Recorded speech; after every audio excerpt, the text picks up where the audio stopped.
Hello and welcome. In this lecture, we'll be covering Aristotelian ethics, also known as virtue ethics or Nicomachean ethics. Unlike Utilitarian ethics and deontic ethics, virtue ethics is more about how to be rather than how to act. And as such, it is focused on the process of becoming a virtuous and moral individual, a sort of moral education. For Aristotle, this mattered quite a bit, since it was his belief that moral individuals create a moral society, and that the moral society is the only way to have a long-term functional society. Thus, understanding how to teach morality as a core system of society was a rather crucial element. Before we can get started on the structura layout of virtue ethics, we have to first consider a particular term that plays a crucial part in this whole process. Piliology, from the Greek root pilos, is the concept of purpose, design, and direction of progress. It is something like the notion of potential unique to a particular class of beings. If they act in a way that fulfills that potential, then they become more like themselves, an ideal version of themselves. But if they don't fulfill that potential, then they become less and less like that ideal self, essentially moving downwards until they become a lower class of beings. That sounds nice and complex, so let's see how it works. Most commonly, the way we understand the purpose of a thing, whether an object or a living being, is by looking at features that are unique to them. Of course, this is applied to classes of things, not so much to individuals. Humans have a whole host of features that are fairly common in the animal world, and especially in the category of mammals.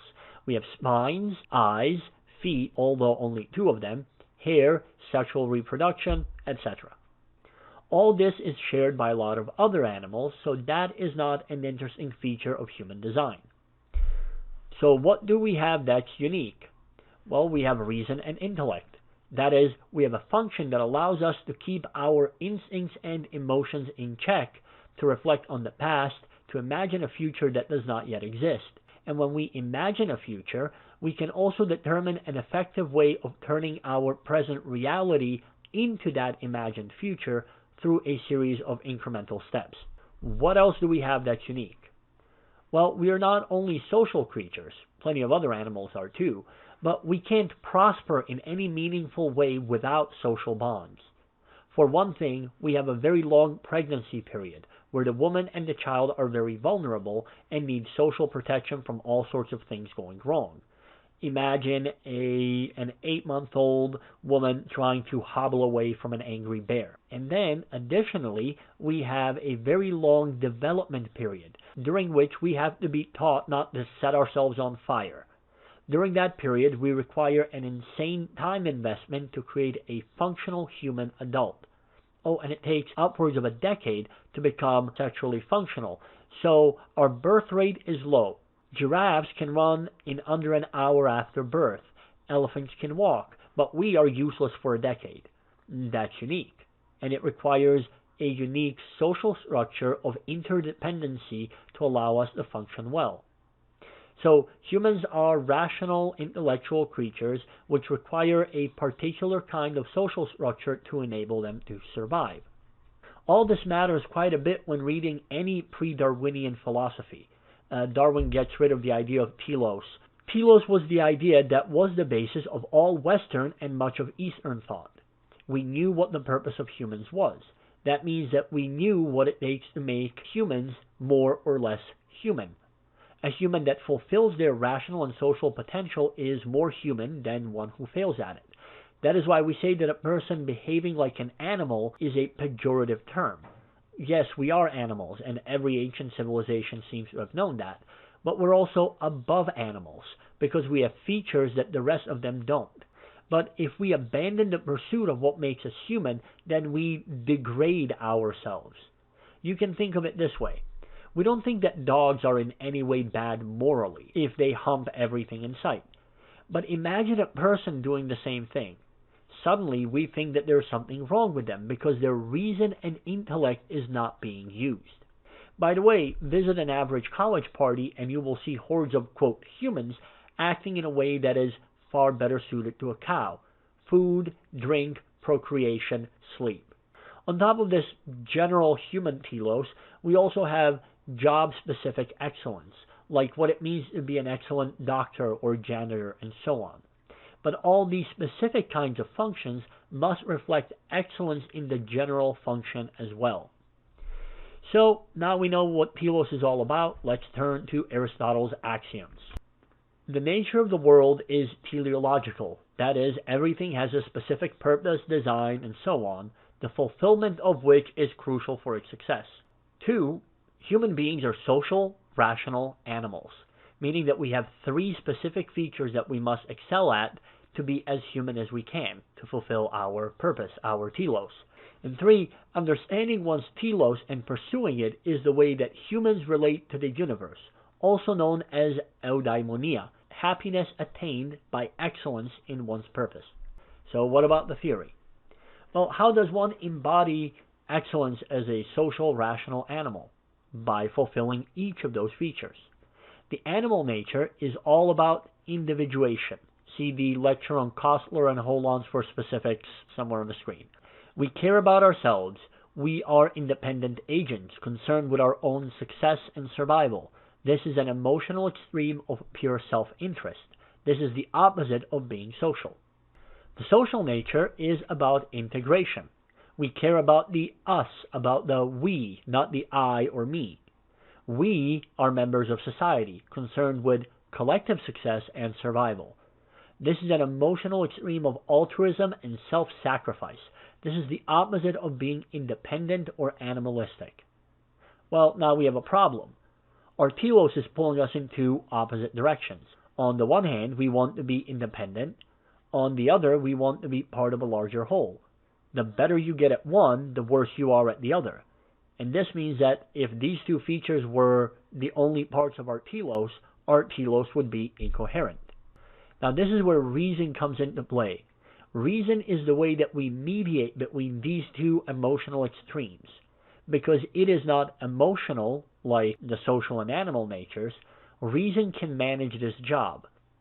Because it is here to mediate, the role of reason is to find the rational mean, the behavior that is the neutral midpoint between extreme self-interest on the one hand and extreme self-sacrifice on the other. The rational mean is virtue. Aristotle tells us that if we look at some virtue, we find that it is the mean between 2 emotional extremes. So courage is a virtue. But courage is halfway between self-interest, cowardice, and self-sacrifice, rashness. Generosity is a virtue, but it is the mean between the self-interested miserliness and self-sacrificial wastefulness. By focusing on reason as a way to mediate between these extremes, we actually get to fulfill our telos.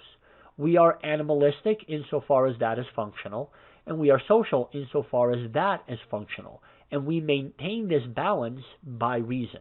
Now, here comes the tricky part. You notice that telos and human nature in the axioms? The default human setting must not be set up in a way that we just fulfill our telos. Getting to actualize our nature cannot be the default, and so we have to work to get there. Now, if it was the default, there would be no effort needed. Like a squirrel or a rock, we would instantly be at our full potential no matter what. And the difference between us and everything else is found in actions. You can think of it this way. You have Bob and Steve. Bob is at the pinnacle of human telos. Steve is half a step away from being a sea slug. What is the difference? Well, the difference is that Bob's actions are different than Steve's. It is the failure of Steve to act a certain way that has reduced him in his humanity.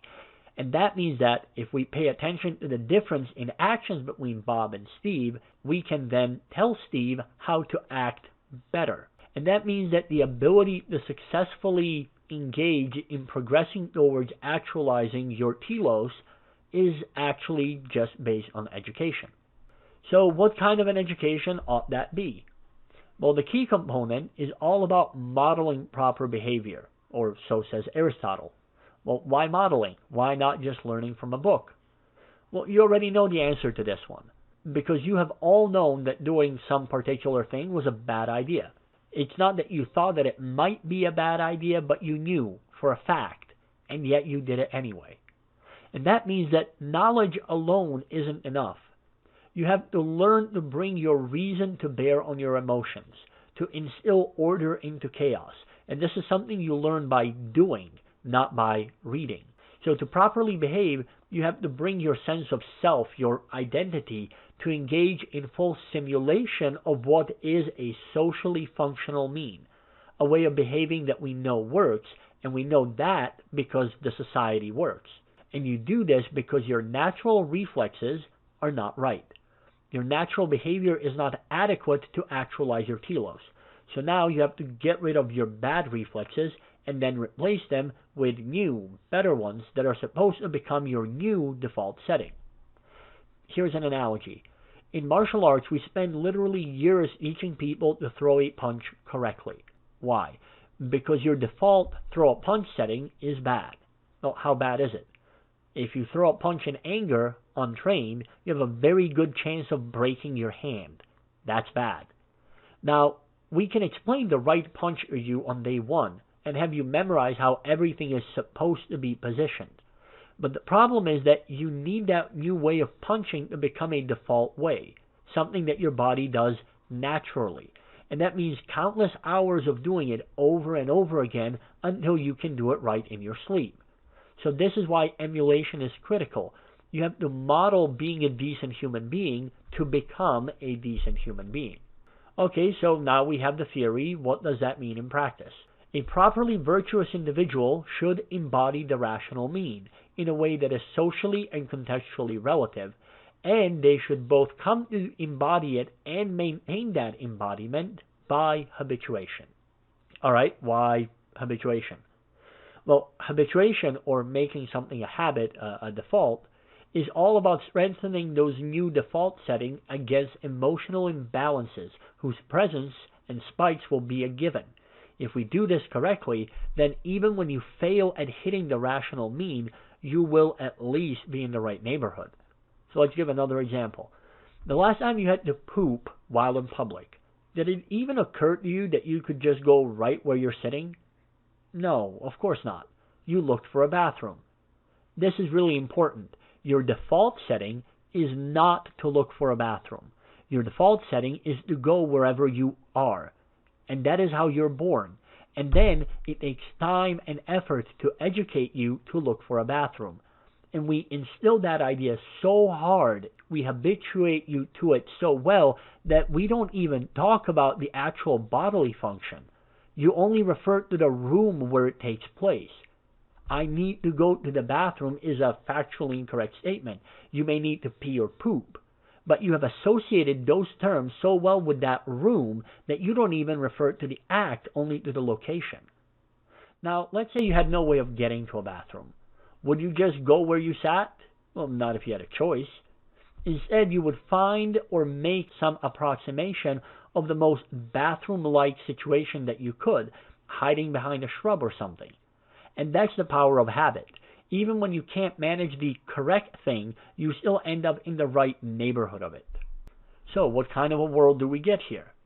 Well, if done properly, we get eudaimonia for individuals and therefore the whole society. And it is structured from the bottom up, from the individuals to the whole. And the entire thing is orderly, stable, predictable, and conducive to further propagate the eudaimonia of individuals and society. Or, as the alternative, you can end up in the absolute chaos governed by emotional extremes. And this is because the means of mediating the emotional imbalance is by reason. So if you take reason out, then emotions run rampant. And because that means that we cannot fulfill our telos, we descend to the level of brute animals. So what are some benefits of this system? Well, one, Aristotle has a much more fleshed out, highest moral value system than either Kant or the Utilitarians.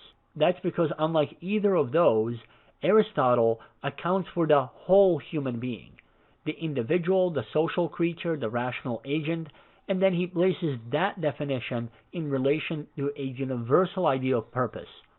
Unlike Utilitarian idea of happiness, Aristotle has a balance and purpose to it.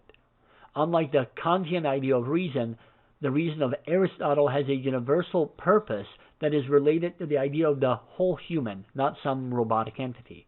And two, This means that unlike the Kantian or Utilitarian systems, Aristotelian system is teachable as a natural system. Utilitarians require a bunch of math. Kantians require hard logic. Aristotle requires that we think of the emotional extremes we are feeling and then go the middle route. No college-level education necessary. In fact, I can and do teach this to my 4-year-old, and he learns it as a behavior, not as a theory. And this leads us to the final point. Aristotle's emphasis on modeling ethical behavior and habituating ourselves to it is both an educational system, and it works with our sense that ethics should be the kind of thing that you can acquire, and acquire behaviorally. In fact, this is the problem of most ethics courses, one that we're trying to address with mapping out our own structura system. Learning ethics from a textbook does not, in any way, make you more ethical. But taking a painting class makes you a better painter. A programming class makes you a better programmer. Should not an ethics class make you more ethical? But how so? If all you do is memorize terms and theories, that has no impact on your own ethics. And so, Aristotle argues, we must model proper behavior, embody it, and habituate ourselves to it, and that is how one becomes more ethical. So, what are some problems here? Well, the first problem is the telos. Ever since Darwin posited that nature does not have a purpose or a goal, telos has been a dead theory in the West. And all of Aristotle's ideas rest precisely there. You need to have a purpose that is part of human nature. For religious individuals, you should note that religiously, you still believe in the notion of telos. You have a purpose as a human being. The second problem is that the theory does not tell you what to do in particular situations. This is not a flaw so much as it is a crucial feature. It is a theory of how to be, not how to act. That is, the theory is not particularly helpful when trying to work out specific problems. And 3, the social aspect Aristotle notes becomes a problem. Since you're trying to fit into a society as a functional member, you emulate your society. But what that society is seems to be relevant. That means that Athenian or Spartan society is just as good, that Nazis are fine. In fact, born in Nazi Germany, according to Aristotle, you should use the social standard of Nazism to be a good person. And that just seems a bit wrong. And it points to the following issue. There is no moral rules that are context-free. There is no right to life, no rape is inherently bad, none of that. Anything that can be pitched as a rational mean between the axes of emotion is fine. So that's Aristotelian ethics, and it has some great features, but also a whole host of problems. And if you have any comments or questions, feel free to leave it in the comments or email me.